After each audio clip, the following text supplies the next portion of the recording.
So what exactly is a relationship between having willpower and success? We're going to go over that in today's video by discussing one of the most important psychological experiments in the field of willpower psychology, and that is the Marshmallow Test.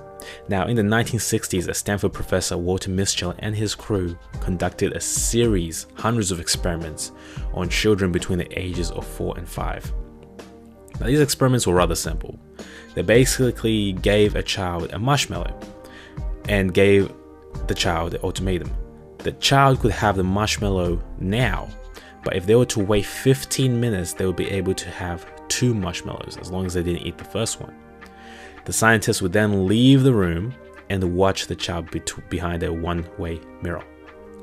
Now, the children had a variety of responses. Some would eat the marshmallow as soon as the scientists left. Some would wait the whole 15 minutes unfazed, but many would fidget and look at the marshmallow and lick it and have all sorts of different reactions. The scientists collected the data. The scientists then waited a couple of years and checked up on the children that performed an experiment. An interesting observation happened. The children that were able to delay gratification and wait for the second marshmallow on average had higher SAT scores. They had lower substance abuses. They were less likely to be stressed and less likely to be obese, and a variety of other positive life metrics. The experiment spanned over the course of 40 years, and regardless of whatever metrics they chose, the results were consistent. The children that were able to delay gratification always had better metrics than those that weren't. So it raises the question, how can we increase our abilities to delay gratification? How can we increase our willpower? It might seem impossible because we live in a world that seems to be conducive of this mindset, the mindset of falling into instant gratification. It's easy for us to get what we want when we want it. If we feel hungry, we can call for a pizza. We can go through a drive-thru at McDonald's.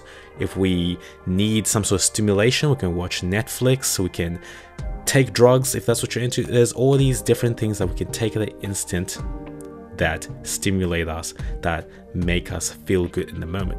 But it seems that in order to achieve all the things that we need to do, one of life's common traits is that we need to make sacrifices. We need to delay the gratification, which is a difficult thing to do, especially if you've been conditioned to fall for gratification. So there are a few things that you can do to delay gratification and to build your willpower. The first thing you have to do is to have an escape plan. You need to understand that the person that's going to fight these temptations is not the person that is in your mindset right now. So when you're at the shops and you're buying cabbages and you're buying carrots and you want to start eating healthy, the person that has to eat those carrots and those cabbages is not the person that you are at the shop. So your mindset could be completely different. When it's time to eat, you might decide to choose the cake instead, because that's instant gratification, that's what's pleasing at the time. So you need to create traps for yourself. You need to trick yourself. How can you make it so that you are more likely to do what you said you were going to do prior to having to make the choice? So in the example of the cake and the cabbage, you might just completely get rid of cake in your house so you don't have the choice.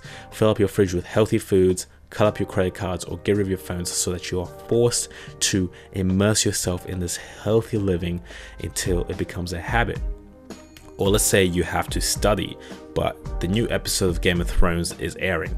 How are you going to delay the gratification of watching the show and actually get some study done? Maybe you need to cut your cable for the month of exams. Maybe you need to create some sort of drastic measure like that. The important thing is you need to set traps. You need to create systems that are going to allow you to fight against the inertia of choosing the delayed gratification and falling into instant gratification.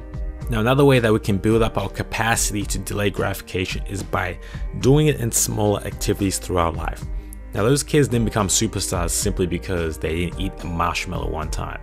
It was this general ethos that filtered into the rest of their lives that continued reoccurring throughout different circumstances. They saw that if they were able to delay gratification, that good things would happen, that they'll benefit more in the future. They saw the benefits of investing in themselves, right? So you can do the same by starting small. So you can do small things like making your bed before you start browsing the web, right? You can eat your vegetables first before you start touching the meat. You can eat at a normal pace when you're really hungry, you just want to stuff that food down your throat. Maybe read a book before you start watching your favorite show. All these small things that we're tasked with throughout the day, we always have a choice. The choice of delayed gratification or instant gratification.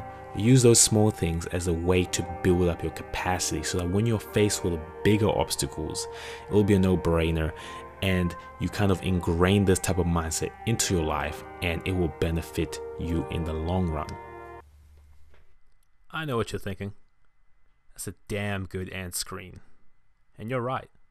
And also, if you subscribe to the videos, make sure to click post notifications so that you can see more of these end screens in your news feed, because YouTube's not going to show them any other way.